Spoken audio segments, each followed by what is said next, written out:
네, 우리들이 누가복음 9장을 계속해서 살펴보고 있는데요. 누가복음 9장이 아주 중요한 전환점이 되는 그런 부분이라 말씀드렸습니다. 그런데 누가복음을 연구하시는 분들 중에 많은 학자들이 오늘 우리가 읽은 이 부분부터 새로운 부분이 시작되는 것이다, 그렇게 강조를 합니다. 왜냐하면 이 누가복음 9장 51절부터 시작해서 길게는 19장 44절까지를 한 단원으로 나누는데, 바로 이 부분이 예루살렘으로 올라가는 길 가운데에서 있었던 일을 담고 있기 때문입니다. 오늘 우리가 읽은 9장 51절에 보시면은 예루살렘을 향하여 올라가기라는 말이 나오지 않습니까? 그러니까 여기부터 시작해서 19장 44절까지 예수님께서 예루살렘으로, 더 정확하게 말하면 예루살렘에 있는 성전을 향해서 계속해서 올라가고 계신다라는 것이죠. 우리가 예수님의 공생애를 3년에서 길게는 3년 반 정도로 생각을 합니다. 그런데 이 누가복음의 구성을 보면 어떻습니까? 1장부터 시작해서 9장 50절까지 이 부분이 짧게는 2년 반 정도, 길게는 3년 정도를 담고 있는 그런 내용입니다. 그러니까 예수님께서 그동안은 갈릴리를 중심으로 해서 하나님의 나라 복음을 전하셨습니다. 제자들을 부르시고 또 그 제자들을 사도로 세우시는 일을 하셨다라는 거예요. 그런데 이제 오늘 이 9장 51절에 보시면은 예수님께서 어떤 것을 시작하십니까? 승천하실 기약이 차간다라는 것을 그것을 이제 강조하면서 시작합니다. 여러분이 승천하실이라는 말로 번역된 단어가 아나렘프시스라는 헬라어인데, 이 단어가 가장 기본적인 의미가 뭐냐면은 잡고 위로 올린다라는 의미예요. 잡아서 위로 올린다. 예수님께서 스스로 위로 올라가시는 것이 아니라 성부 하나님께서 예수님을 잡아서 위로 올리신다라는 것이죠. 따라서 예수님께서도 지금 어떤 계획표를 가지고 움직이는 것입니까? 자신의 계획표대로 움직이는 것이 아니라 하나님께서 잡고 위로 올리시는 그 계획을 따라서 그 시간표에 맞추어서 움직이고 있다라는 것입니다. 그런데 하나님이 잡고 위로 올리시는 그것을 우리말 성경에는 간단하게 어떻게 번역을 했습니까? 승천이라고 했습니다. 하늘로 올라가는 것이라고 번역을 했습니다. 그런데 이 승천이 예수님께서 부활하여 하늘로 올라가시는 것만 말하는가? 거기에 대해서는 학자들이 조금 더 다른 의견을 가지고 있습니다. 이 승천이라는 것이 더 풍성한 의미를 담고 있다라는 것입니다. 여러분, 예수님께서 하나님께 잡혀 올라가신 사건이 사실은 하나 더 있습니다. 그것이 언제입니까? 바로 십자가 사건입니다. 예수님의 죽음의 현장입니다. 예수님께서는 그 죽음의 현장에서도 어땠습니까? 위로 잡혀 올라가 계셨다라는 것입니다. 여러분, 십자가가 어떤 곳이었습니까? 죄인들을 위해서 예수님께서 내려가신 가장 낮은 곳이었습니다. 가장 비참한 곳이었습니다. 그런데 그곳에서 가장 낮은 곳에 내려가셨는데 실제로는 또 어떤 일이 일어난 것입니까? 다른 모든 사람들이 볼 수 있도록 가장 높은 곳에 세워져 있었다라는 거예요. 그래서 승천하실 기약이 차감해라는 이 말은 중의적인 의미를 담고 있습니다. 예수님께서 자신이 나무에 매달려 죽어야 할 때가 가까이 온 것을 아셨다라는 것입니다. 그리고 그 죽음을 넘어서 하나님께서 자신을 하늘로 올리시는 것, 성천하실 그 기한이 가까이 오고 있다는 것을 아셨다라는 것입니다. 성도 여러분, 예수님의 죽음과 승천은 이렇게 하나로 연결되어 있는 사건이다라는 것을 기억하시기 바랍니다. 예수님의 죽음 없는 십자가에 올라가신 그 사건 없이는 승천은 아무런 의미가 없습니다. 그리고 대속의 죽음이 없는 승천은 아무도 구원할 수 없기 때문에 그렇습니다. 그런데 승천 없는 죽음도 어떻습니까? 그냥 죽음으로 끝나버린 그 죽음은 또한 아무 의미가 없습니다. 미래의 소망을 가질 수 없기 때문에 그렇습니다. 그래서 십자가로 끝나면 안 됩니다.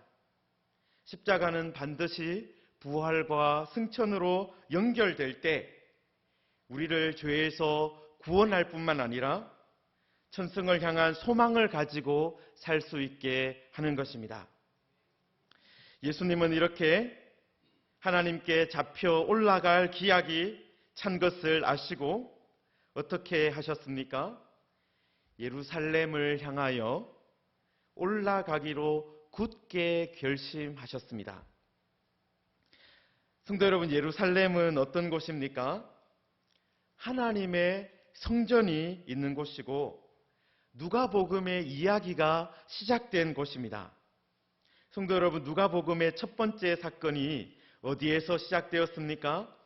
여러분, 누가복음 1장을 한번 잠깐 열어보십시오. 1장 1절부터 4절까지는 서론이고요. 그 다음에 1장 5절부터가 이야기가 시작되는데, 이 제사장 사가랴가 어디에 가 있습니까? 1장 9절에 보면은 주의 성전에 들어가 분향하고 라고 되어 있습니다. 따라서 누가복음의 첫 번째 사건이 어디에서 시작되는 거예요? 바로 성전에서, 예루살렘에서 시작됩니다. 자, 그런데 이 누가복음의 마지막이 어떻게 끝나가느냐 하는 거예요. 여러분, 누가복음 24장 마지막 부분을 한번 보십시오. 누가복음 24장 53절, 신약성경 141페이지를 보십시오. 네, 우리 함께 읽겠습니다. 늘 성전에서 하나님을 찬송하니라 라고 했습니다. 다시 말해서 이 복음서 전체가 어디에서 끝이 나고 있습니까? 성전에서 끝이 나고 있어요. 누가복음에서 예루살렘과 성전은 하나님의 구원 계획이 시작되는 곳이고 또 그것이 완성되는 현장입니다. 예수님은 이렇게 하나님의 구원 계획을 이루시기 위해서 예루살렘을 향해서 올라가기로 굳게 결심하신 것입니다. 그래서 시작과 끝을 온전히 이루기를 원하셨던 것입니다. 자, 그리고 이 일을 위해서 예수님께서 굳게 결심하셨다라고 했습니다. 우리가 지난 주일에 다니엘이 뜻을 정했다라는 그 말씀을 살펴보았지 않습니까?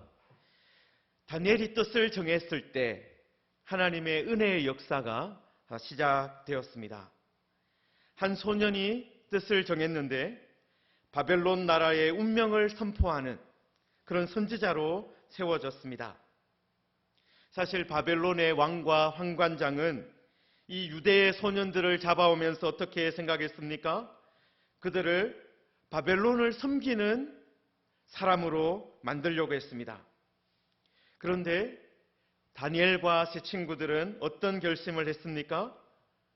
바벨론을 섬길 결심을 한 것이 아니라 하나님을 섬기며 살 결심을 했습니다.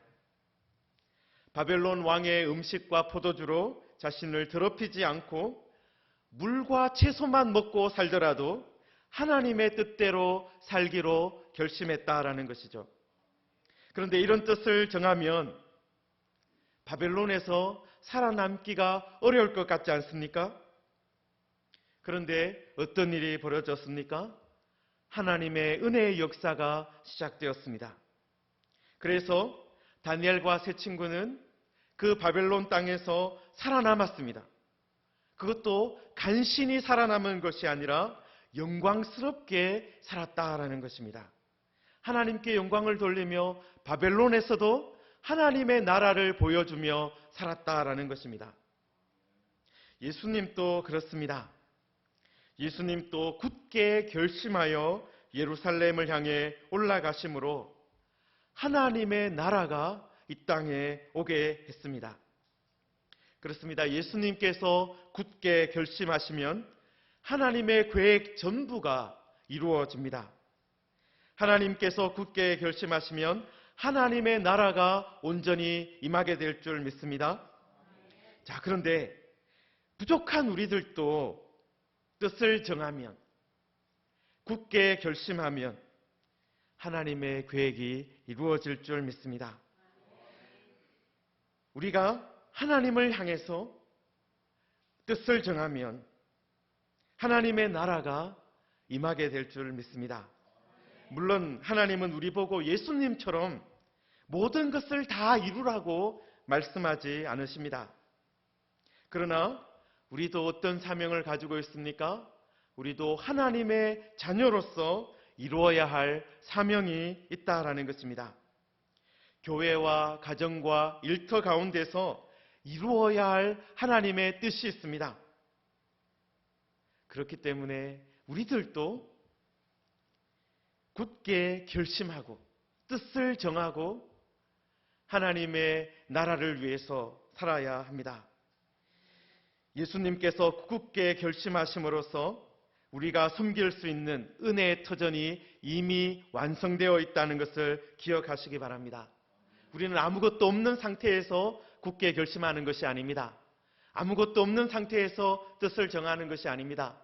예수님께서 십자가에 올라가심으로, 그리고 예수님께서 하늘에 올리우심으로 이미 완성된 은혜의 터전이 우리에게 있다라는 것입니다. 그 터전 위에서 우리는 뜻을 정하는 것입니다. 예수님은 예루살렘에서 별세하실 것을 알고도 그곳으로 올라갈 것을 결심하셨습니다. 우리도 주님을 위해서, 하나님의 나라를 위해서 굳게 결심하게 될 때, 뜻을 정할 때 무엇이 따라오게 될까요? 고난이 따라오게 되어 있습니다. 우리는 영광을 위해서 결심하는 것이 아닙니다. 주님을 따라가는 것을 결심하는 것입니다. 주님도 예루살렘에서 별세하실 것을 아시고 예루살렘으로 올라가셨습니다. 성도 여러분, 우리가 뜻을 정할 때 어려움도 반드시 찾아옵니다. 그러나 그 고난을 통해서 무엇이 이루어집니까? 하나님의 뜻이 이루어지는 것입니다. 하나님의 계획이 이루어지는 것입니다. 그리고 하나님의 나라가 임하게 되는 것입니다. 우리가 만약에 뜻을 정하지 않고 그냥 고난이 없는 삶만을 추구하며 살아간다면 우리의 인생 전부를 통해서 우리는 하나님의 은혜를 경험할 길이 없게 될 것입니다. 자, 그런데 이렇게 예수님께서 굳게 결심을 하시고 첫 번째로 하신 일이 무엇입니까? 52절에 보면 사자들을 앞서 보내어 그들이 마을에 가서 예수님을 위해서 준비하게 하신 것이었습니다. 다시 말해서 예수님을 맞이할 준비를 하라고 제자들을 먼저 보냈다라는 것입니다. 그런데 예수님께서 지금 예루살렘으로 올라가시면서 가장 먼저 지나가신 곳이 어디라는 것입니까? 이 사마리아인의 마을입니다. 예수님은 가장 먼저 들어가는 곳으로 유대인의 마을을 선택하지 않으셨습니다. 사마리아인의 마을에 가장 먼저 들어가려고 하셨습니다. 여러분, 사마리아인들은 어떤 사람들입니까? 북이스라엘 사람들과 이방인들이 섞인 혼혈 민족들입니다. 순수한 혈통을 가지고 있는 유대인들이 보기에는 어떤 사람들입니까? 이 사람들은 뭔가 잘못된 사람들이에요. 시작부터 잘못된 사람들이에요. 혈통부터 뭔가 문제가 있는 사람들입니다. 그리고 유대인들이 보기에 사마리아 사람들은 어떤 신앙을 가지고 있었습니까?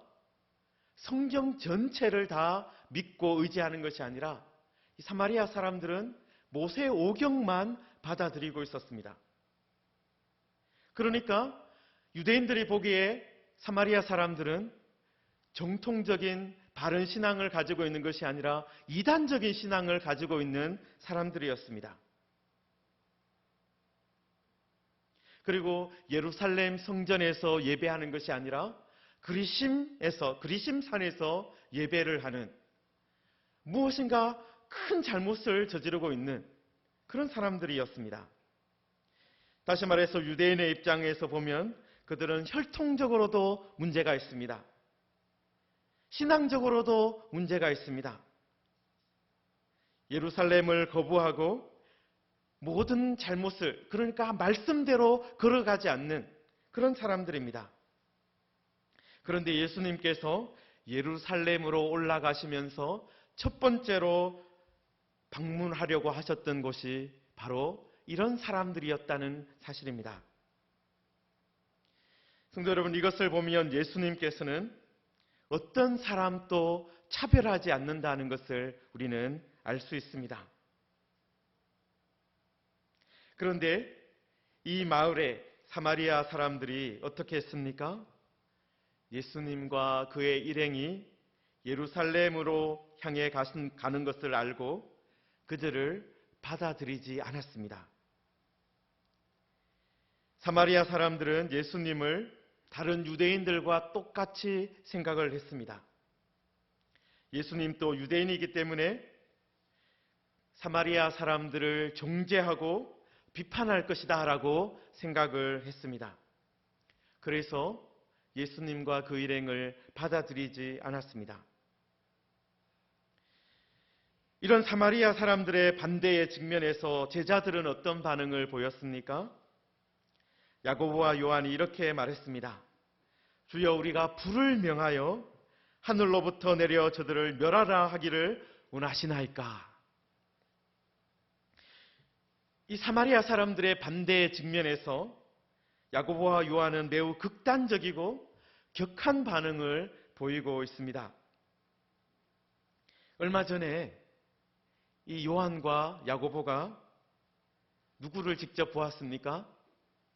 변화산에서 엘리야를 직접 보았습니다. 아마 엘리야 선지자를 직접 보았기 때문에 이 말을 했을 가능성이 있습니다. 여러분, 엘리야가 어떤 일을 했습니까? 엘리야가 가장 먼저는 하늘에서 비가 내리지 않을 것이다. 3년 동안 내 말이 없으면 비가 내리지 않을 것이다 라고 말을 했습니다. 그리고 3년 후에 아방을 만나서 우상 숭배자들 앞에서 무엇을 했습니까? 바로 하늘에서 불을 내리는 일을 했습니다. 그래서 이스라엘의 하나님이 진정한 참신인 것을 선포하였습니다. 그런데 이 일을 통해서 이스라엘이 변했습니까? 그 사마리아 지방에 있는 북이스라엘이 변했습니까? 아방도 이세벨도 그리고 이스라엘도 하나님께 돌아오지 않았습니다. 그리고 좀 시간이 지나서 열왕기하 1장을 보시면은 또 어떤 일이 있었습니까? 그때가 되면 이제 왕이 바뀌었어요. 사마리아에 아하시야라는 왕이 세워져 있습니다. 그런데 이 사마리아의 왕 아하시야가 다락 난간에서 떨어지는 사고를 당했습니다. 큰 부상을 입고 이 침상에 누워 있었는데 이 아하시야가 사람을 보내서 자기의 병이 나을 것인가 그것을 묻는 일이 있습니다. 그런데 그것을 누구에게 묻습니까? 하나님의 사람 엘리야에게 물은 것이 아니라 에글론에 있는 이 바알세붑 신전에 가서 우상에게 그것을 물어봅니다. 이 일을 엘리야가 알고 왕의 사자에게 이렇게 말을 했습니다. 이스라엘에 하나님이 없어서 너희가 이끌어내신 바알세붑에게 묻느냐? 여호와의 말씀에 내가 올라간 침상에서 내려오지 못하고 반드시 죽으리라. 그렇게 사망을 선고했습니다. 이 말을 들은 아하시아 왕이 엘리야 선지자를 잡기 위해서 50부장과 그의 부하 50명을, 그러니까 50부장이니까 50명을 거느리고 있는 장군인 대장인데 이 51명을 보낸 거죠. 그때 엘리야가 어떻게 했습니까? 그때도 하늘에서 불을 내려서 그 50명을, 그러니까 50부장과 50명의 군사를 불살랐습니다. 사마리아 왕 아하시아가 또 한 번 이 50부장과 또 부하 50명을 보냈습니다. 이때도 엘리야가 또 불을 내려서 그들을 살랐습니다. 왕이 세 번째 50부장과 50명의 군사를 보냈는데 이 세 번째 50부장은 군사를 이끌고 간 것이 아니라 혼자 엘리야 선지자를 만나러 갑니다. 그래서 자신과 군사 50명의 생명을 귀하게 봐달라고 간청을 했습니다. 여러분, 이렇게 엘리야가 사마리아에서만 몇 번 불을 내렸습니까? 갈멜산에서 한 번 불을 내렸고 그 다음에 열왕기하 1장에서 두 번이나 불을 내렸던, 그래서 총 3번 하늘에서 불을 내렸던 선지자입니다. 불을 내려서 하나님을 인정하지 않는 사람, 하나님을 하나님으로 받아들이지 않는 사람을 철저하게 심판했던 사람이 엘리야 선지자입니다. 그런데 지금 야고보와 요한이 예수님께 요청하는 것이 무엇입니까? 바로 옛적 엘리야 선지자가 했던 것처럼 사마리아에 다시 불을 내려야 한다는 것입니다. 당장 이 사람들을 심판하자고 하는 것입니다. 예수님을 받아들이지 않는 것이 엘리야 선지자를 체포하려고 하는 것보다 사실 더 큰 죄가 아니겠습니까? 그래서 야고보와 요한은 불을 내려서 이들을 심판하자고 그렇게 말을 한 것입니다. 그런데 그때 예수님께서 어떻게 대답하셨습니까? 즉각 심판을 내리자는 이 제자들의 요청을 거부하셨습니다. 오히려 돌아보시고 그들을 꾸짖으셨습니다. 예수님은 자신이 예루살렘으로 가는 이유를 알고 계셨습니다. 예수님께서 예루살렘으로 올라가시는 이유가 무엇입니까? 심판하러 가는 것이 아니라 구원하기 위해서 가는 것이었습니다. 그래서 예수님은 사마리아를 향해서, 예수님을 받아들이지 않은 그 사마리아 성을 향해서 보복하지 않으시고 오히려 긍휼을 베푸셨습니다. 대신 다른 마을로 가셨습니다. 사마리아인들에게 긍휼을 베푸시고 한 번 더 기회를 주셨다라는 것입니다. 사랑하는 성도 여러분, 예수님께서 왜 예루살렘으로 올라가십니까? 예루살렘에서 별세하시기 위해서였습니다. 여러분, 엘리야 선지자가 하늘에서 거듭해서 불을 내렸지만 사마리아 사람들은 변화되지 않았습니다.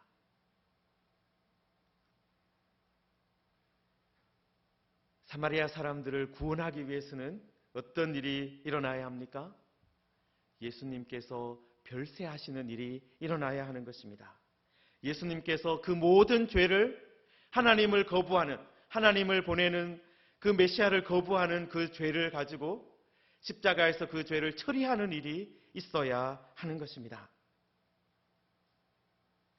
성도 여러분, 예루살렘에 가면, 예수님께서 예루살렘에 가시면 대제사장들과 서기관들과 장로들에 의해서 예수님은 죽임을 당합니다.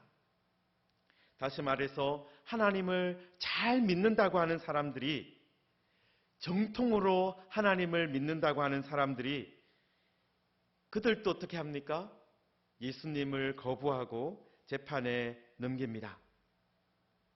그런데 예루살렘에서만 그런 일이 있었던 것이 아닙니다. 예루살렘으로 가는 길에 있는 사마리아에서도 예수님을 거부하고 예수님을 반대하는 일이 있었다라는 것입니다. 그렇습니다. 사실 모든 것을 정리해 보면 정통 유대인들도, 이단이라고 불리는 사마리아 사람들도 모두 다 예수님을 반대하고 거부했습니다.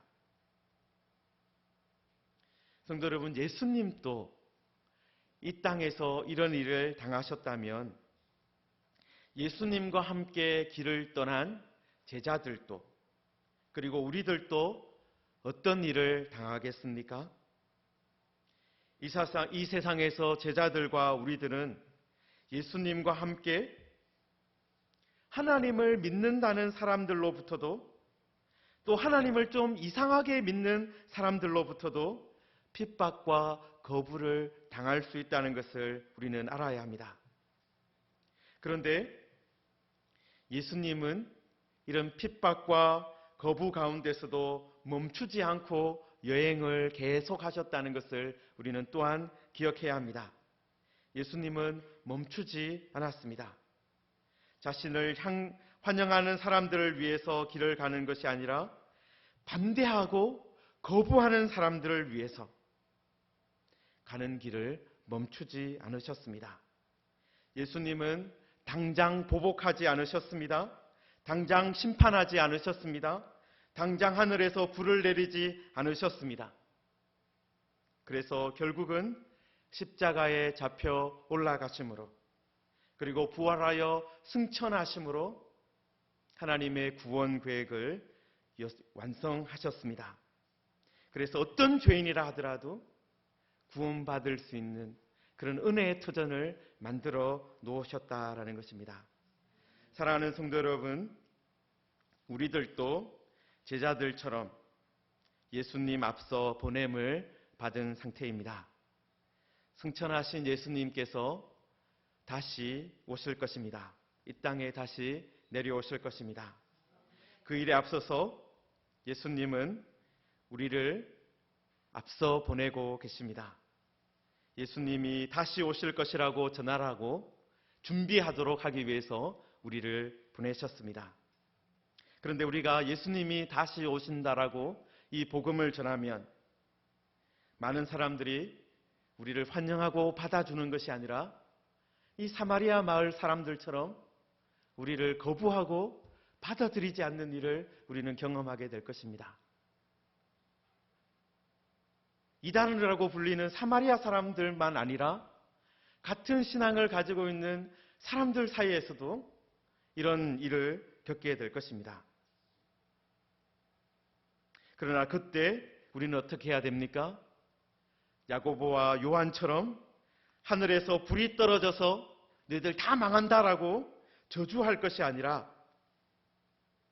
예수님을 바라보면서 예수님과 함께 그 길을, 고난의 길을 걸어가야 하는 것입니다. 예수님과 함께 길을 가며 다른 마을에, 또 다른 사람들에게 복음을 전해야 하는 것입니다. 성도 여러분, 우리의 사명은 저주가 아닙니다. 하늘에서 불을 떨어뜨려서 사람들을 망하게 하는 것이 아닙니다. 심판하는 것이 아닙니다. 정죄하는 것이 아닙니다. 그것은 누가 하십니까? 마지막에 예수님이 재림하실 때 우리 주님께서 친히 하시는 일입니다. 그때까지 우리가 가지고 있는 사명은 무엇입니까? 앞서가서 준비하는 것입니다. 주님의 은혜와 사랑과 복음을 전하는 일입니다. 예수님께서 함께 다른 마을로 가시니라 라고 하신 것처럼 우리도 이 예수님의 길에 동참해야 하는 것입니다. 함께 다른 마을로 가서 또 복음을 전하면 되는 것입니다. 이 복음을 전하는 이 길에, 이 예수님의 길에 우리도 함께 할 수 있기를 주님의 이름으로 축원합니다.